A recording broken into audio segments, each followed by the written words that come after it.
샬롬 샬롬 샬롬 샬롬. 하나님 사랑합니다. 여러분 주 안에서 사랑합니다. 오늘 여호와의 기름 부음 받은 자에 대해서 함께 은혜를 나눕니다.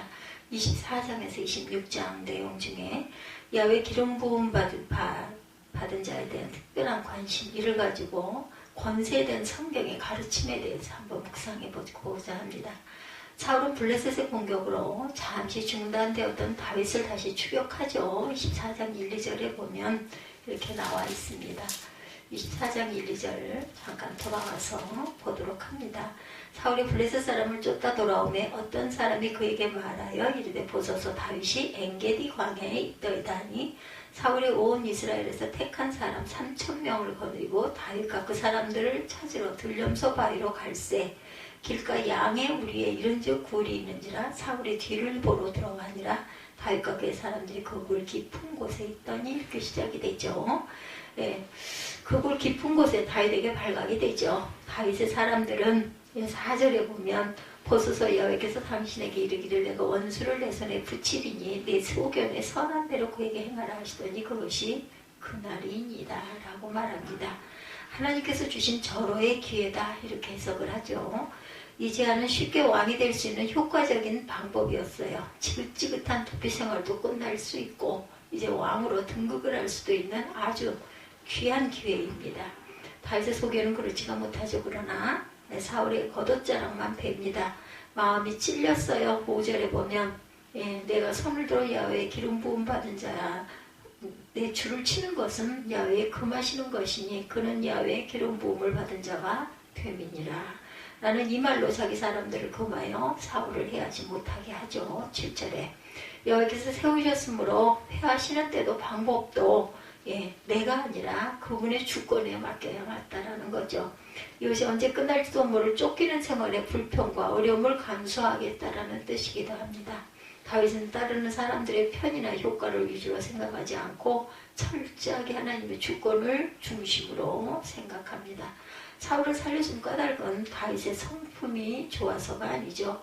25장에서는 다윗도 나발에 대해 욱하는 그런 마음의 분노를 보이기도 합니다. 장인에 대한 측은한 마음으로 한 일도 아니고 이용할 만한 가치가 있어서도 아니죠. 사울의 행위가 옳다고 동조하거나 앞으로 선을 행할 소망이 있다고 생각해서도 아니었다라는 것. 6절에서 다윗의 관심은 사울이 이전에 무엇을 행했느냐 혹은 그가 앞으로 어떻게 행할 것이냐 있지 않고 하나님께서 그에게 무엇을 행하셨는가에 대해서 있기 때문이다. 다윗이 사울을 존중한 유일한 까닭은 그를 세우신 하나님의 권위를 존중하기 때문입니다. 야훼 기름 부음 받은 자 6절과 10절에 이런 그 형식만 남았어도 존중할 충분한 이유라는 이야기죠. 다윗은 야훼 기름 부음을 대단히 의미있게 생각을 해요. 야훼께서 기름 부음을 받은 자신의 삶에 대해서도 많이 생각했겠죠. 사무엘 선지자 공동체에 도피해 있는 동안 하나님께서 원하시는 왕과 왕국에 대해서 배웠을 것이에요. 왕일지라도 자기 소견대로 행하지 않고 하나님의 주권에 순종하는 왕, 이방 왕들처럼 마음대로 통치하는 것이 아니라 말씀대로 통치하는 왕으로서의 정체성을 확고하게 정립한 것을 볼 수 있습니다. 야훼께서는 나와 왕 사이를 판단하사 나를 위하여 왕에게 보복하시려니와 내 손으로는 왕을 해하지 않겠나이다. 이런 결정도 원수 갚는 일을 금한 야훼의 말씀과 일치하죠. 신명기 32장 35절, 히브리서 10장 30절에도 증거합니다. 다윗이 자기를 죽일 수 있는 상황에서도 살려준 것을 알게 된 사울은 소리를 높여서 울죠. 뉘우칩니다. 10절과 16절에 보면 14장에 다윗의 사울의 악을 선으로 이긴 거죠. 사울은 보라 나는 내가 반드시 왕이 될 것을 내가 한다. 이렇게 고백하죠. 이스라엘 나라가 내 손에 견고히 설 것을 내가 한다. 그런즉 너는 내 후손을 끊지 아니하며 내 아비의 집에서 내 이름을 멸하지 아니할 것을 야훼로 내게 맹세하라. 다윗 왕권이 정당을 인정한 중요한 말입니다. 다윗 왕국은 기존 세력을 뒤엎는 혁명으로 세워준 것이 아니라 합법적으로 계승된 셈입니다. 다윗 왕국의 합법성이 상환된 이후에 사명이 끝난 사무엘의 죽음이 언급이 되죠. 25장 1절에. 25장은 다윗이 많은 무리를 거느린 지도자로서 그들이 먹는 문제를 어떻게 해결했는지를 보여주면서 시작합니다. 사막의 야생 짐승이나 약탈자들로부터 유목민들을 보호해주고 식량을 확보하는 것이 한 가지 방편이었어요. 보호 대상 중에 양이 3천여, 염소가 1천인 거북, 나발의 종들도 있었습니다. 다윗의 사람들은 밤낮으로 그들의 담이 되어 주었어요. 15, 6절에 보면. 그런 후에 양털을 깎는 날에 수하 10명을 보내어 나발에게 겸손하게 요청을 하죠. 보호해준 대가를 요구할 수도 있었지만 은혜를 구해요. 25장 4절에서 9절에 보면 내게 은혜를 얻게 하라. 우리가 좋은 날에 왔은즉 내 손에 있는 대로 내 종들과 내 아들 다윗에게 주기를 원하노라. 근데 나발은 완고하고 행사가 악하다, 불량한 사람이다라고 증거되어 있어요. 3절에 보면 그의 이름은 나발이요 그의 아내 이름은 아비가일이라. 그 여자는 총명하고 용모가 아름다우나 남자는 완고하고 행실이 악하며 그는 갈렙 족속이었더라. 다윗이 나발이 자기 양털을 깎는 다음을 광야에서 들은지라. 다윗이 소년 10명을 보내매 소년들에게 이르되 너희는 갈멜로 올라가 나발에게 이르러 내 이름을 그에게 문안하고 그 부하가 사는 자에게 이르기를 너는 평강하라. 부하게 사는 자에게 이르기를 너는 평강하라. 내 집도 평강하라. 내 소의 모든 것도 평강하라. 내게 양털 깎는 자들이 있다함을 이제 내가 들었노라. 내 목자들이 우리와 함께 있었으나 우리가 그들을 해하지 아니하였고 그들이 갈멜에 있는 동안에 그것을 하나도 잃지 하였다. 그들의 것을 하나도 잃지 아니하였나니 내 소년에게 물으면 그들이 네게 말하리라. 그런즉 내 소년들이 내게 은혜를 얻게 하라. 우리가 좋은 날에 왔은즉 내 손에 있는 대로 내 종들과 내 아들 다윗에게 주기를 원하노라. 다윗의 소년들이 가서 다윗의 이름으로 이 모든 말을 나발에게 말하기를 마침에 나발이 다윗의 사관들에게 대답하여 이르되 다윗이 누구며 이새의 아들은 누구냐. 요즘에 각기 주인에게서 억지로 떠나는 종이 많도다. 내가 어찌 내 떡과 물과 내 양털 깎는 자를 위하여 잡은 고기를 가져다 어디서 왔는지도 알지 못하는 자들에게 주겠느냐. 이렇게 말을 하죠. 다윗은 24장과는 대조적으로 스스로 원수를 갚으려고 합니다. 너무나 분이 일어나는 거죠. 너희는 각기 칼을 차라 명령하죠. 400명가량을 데리고 독한 마음을 품고 나발의 집으로 향합니다. 13절에 보면 그래서 그가 악으로 나의 선을 갚는도다. 내가 그에게 속한 모든 것 중 한 남자라도 아침까지 남겨두면 하나님은 다윗에게 벌을 내리고 또 내리기를 원하노라. 이렇게 21절 22절에 증거하고 있습니다. 24장의 내용과는 아주 대조적으로 원수를 갚으려고 하죠. 무력으로 상대를 제압해서 악을 악으로 갚고자 합니다. 선을 행하다가 낙심하여 지금까지 인내하면서 지켜왔던 자신의 원칙을 모두 깨뜨리고 있어요. 갈라디아서 6장 9절에 보면 선으로 악을 이기라고 하시죠. 그의 사람들은 폭력 집단처럼 만들어버릴 수 있는 위기였어요. 권력은 그 속성상 쉽게 폭력으로 바뀔 수 있는데 다윗도 예외가 아니었습니다.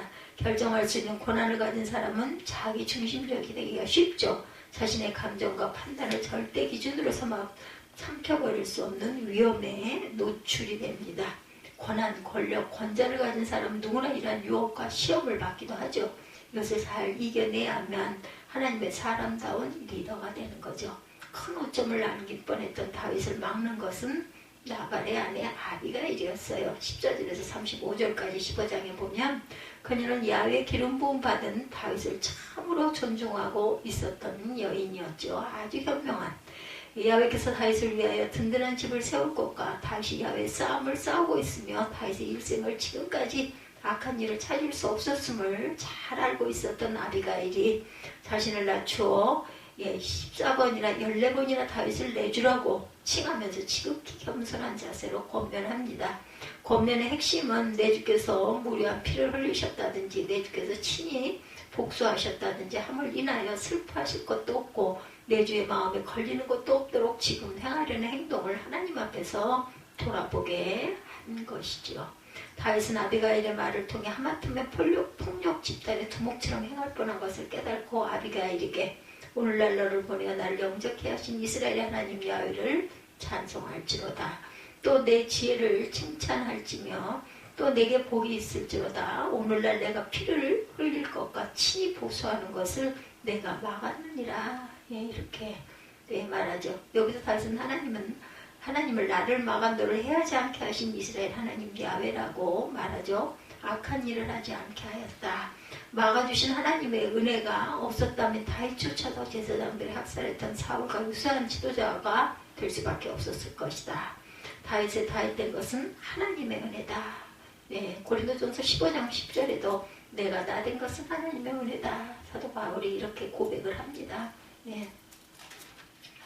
보면 다윗이 아비가일에게 오늘 너를 보내어 나를 영접하게 하신 이스라엘 하나님 야훼를 찬송할지로다.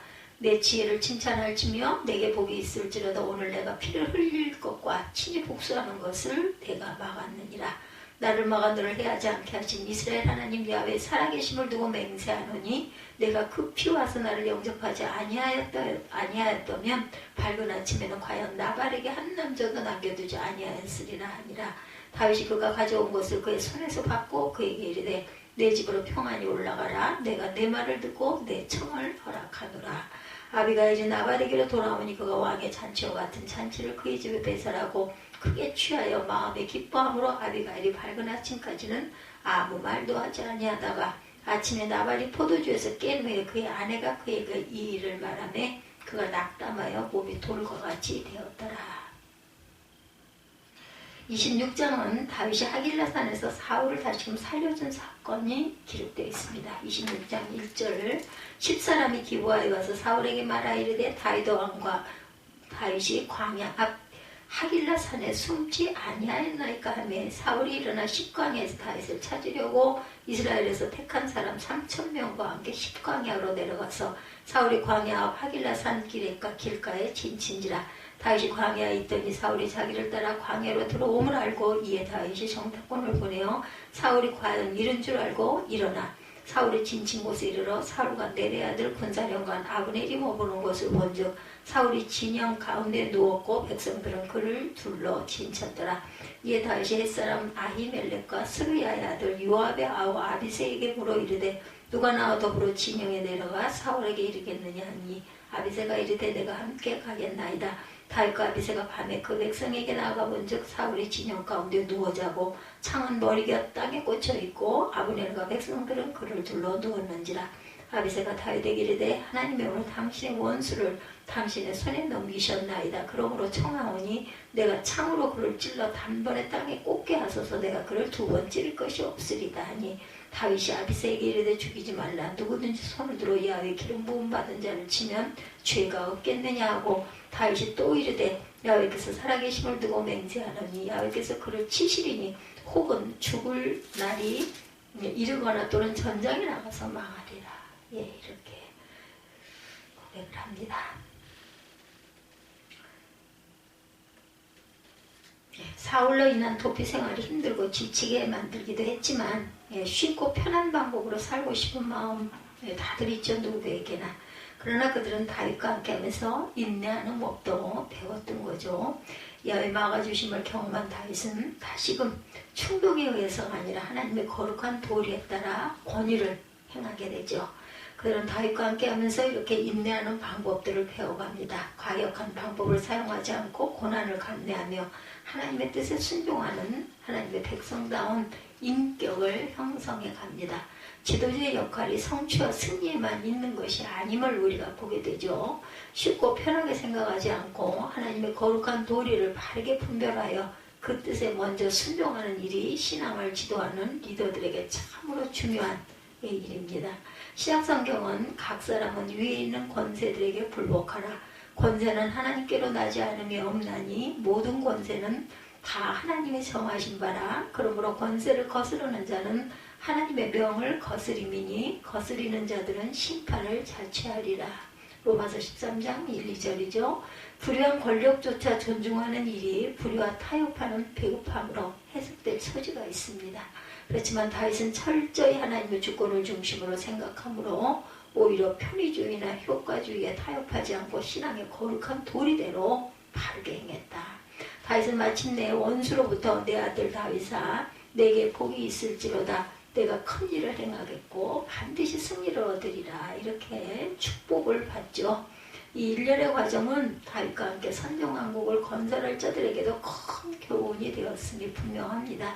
현실이 힘들기 때문에 쉽고 편하게 살기를 추구하기보다는 어려울지라도 하나님의 뜻대로 사는 것이 참된 승리임을 배우게 되었을 것입니다.